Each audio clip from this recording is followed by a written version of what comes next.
জানো, সাবস্ক্রাইবার বৃদ্ধি করার সবথেকে ইজি পদ্ধতি কি? সবথেকে ইজি পদ্ধতি একটাই। তোমার তো অনেক বন্ধু-বান্ধব থাকবেই, তাই না? তুমি অনেকটা বড় হয়েছো, তোমার অনেক বন্ধু-বান্ধব থাকবে, তোমার ক্লাসমেট থাকবে বা তোমার পাড়া প্রতিবেশীর মধ্যেও চেনা কেউ থাকবে যারা ইউটিউব করে। এমনকি তোমার যদি ফেসবুক অ্যাকাউন্ট থাকে, মেসেঞ্জারেও এরকম ভালো ভালো অনেক বন্ধু থাকবে যাদেরকে তুমি চেনো, যাদেরকে তুমি বিশ্বাস করো। তাদের কাছে যদি তুমি তোমার ইউটিউব চ্যানেলের কথা বলো, তারা কি তোমার চ্যানেলটা সাবস্ক্রাইব করবে না বলো? অবশ্যই করবে। তাই তুমি যখন নতুন চ্যানেল ক্রিয়েট করছো, নতুন চ্যানেল ক্রিয়েট করার সময় প্রথমেই তোমার মনে একটাই প্রশ্ন জাগবে যে আমি সাবস্ক্রাইবারের সংখ্যাটা কী করে বাড়াবো, তাই না? তোমার মনে তো তাই হচ্ছে, তাই না বলো? সবার মনেই হয়। প্রথমে তুমি যখন নতুন ইউটিউব চ্যানেল খুলবে, তোমার সাবস্ক্রাইবারের সংখ্যা বাড়ানোর জন্য তোমার বন্ধুদের কাছে তোমার ভিডিওর লিঙ্ক শেয়ার করো। হ্যাঁ, প্রথম প্রথম শেয়ার করলে কিচ্ছু যায় আসে না। তো আমিও প্রথম প্রথম ভয় পেতাম যে আমি আমার ইউটিউবের লিঙ্ক শেয়ার করব, আমার ইউটিউব যদি ক্ষতি হয়ে যায় কিছু। না, প্রথম প্রথম তেমন ক্ষতি হয় না। যখন তোমার চ্যানেলটা মনিটাইজ হয়ে যাবে তখন একটু প্রবলেম দিতেও পারে।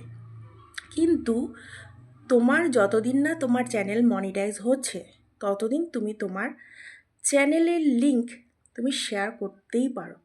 তোমার চেনা পরিচিত যে বন্ধু রয়েছে তাদের বলবে, আমি নতুন চ্যানেল খুলেছি, আমাকে সাপোর্ট করার জন্য আমার চ্যানেলটা সাবস্ক্রাইব করে দাও।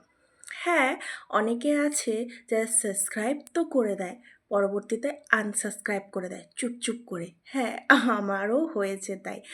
আমারও অনেক সাবস্ক্রাইবার বন্ধু আছে যারা পরবর্তীতে আনসাবস্ক্রাইব করে দিয়েছে। তার জন্য মন খারাপ করার কিছু নেই।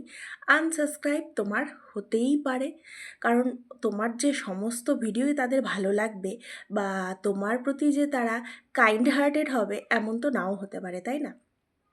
তারা কি করে, প্রথমে তো সাবস্ক্রাইব করে দেয়, তারপরে চুপ করে কোনো এক সময় তোমার ভিডিওটা বা তোমার চ্যানেলটা আনসাবস্ক্রাইব করে দেয়।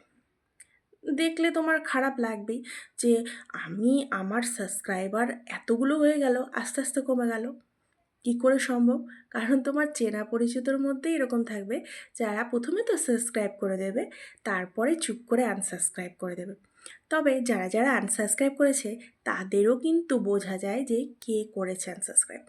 যাকগে, ছাড়ো, কে করেছে করুক, তুমি তোমার কাজ চালিয়ে যাও। একটা আনসাবস্ক্রাইব হয়েছে তো কী হয়েছে, হাজার হাজার সাবস্ক্রাইবারের সংখ্যা কিন্তু নিমেষেই বেড়ে যাবে। তাই ওটা নিয়ে কিন্তু মন খারাপ করো না। কারণ প্রথম প্রথম আমারও মন খারাপ হতো যে আমার সাবস্ক্রাইবারের সংখ্যা আস্তে আস্তে কমে যাচ্ছে কেন। কিন্তু পরে বুঝতে পারছি এটা শুধু আমার ক্ষেত্রে না, প্রত্যেকের ক্ষেত্রেই এরকম হয় যে তোমার চ্যানেলটিতে প্রথমে তো সাবস্ক্রাইব করে দেয়, পরে আনসাবস্ক্রাইব করে দেয়। তো তোমার বন্ধুদের কাছে তোমার চ্যানেলটির কথা বলো এবং তাদের বলো যে তোমার চ্যানেলটা যেন সাবস্ক্রাইব করে দেয়। তো 10 জনের মধ্যে 5 জন সাবস্ক্রাইব তো করবেই, তার মধ্যে 2-3 জন কিন্তু আনসাবস্ক্রাইবও করে দিতে পারে। তাই মন খারাপ করো না, কাজ চালিয়ে যাও, একদিন সফলতা নিশ্চয়ই পাবে। আমার ভিডিও তোমাদের কেমন লাগে অবশ্যই কিন্তু কমেন্ট বক্সে জানাবে, আর ভালো লাগলে বন্ধুদের কাছে অবশ্যই শেয়ার করে দিও। ভালো থেকো প্রত্যেকে, টাটা।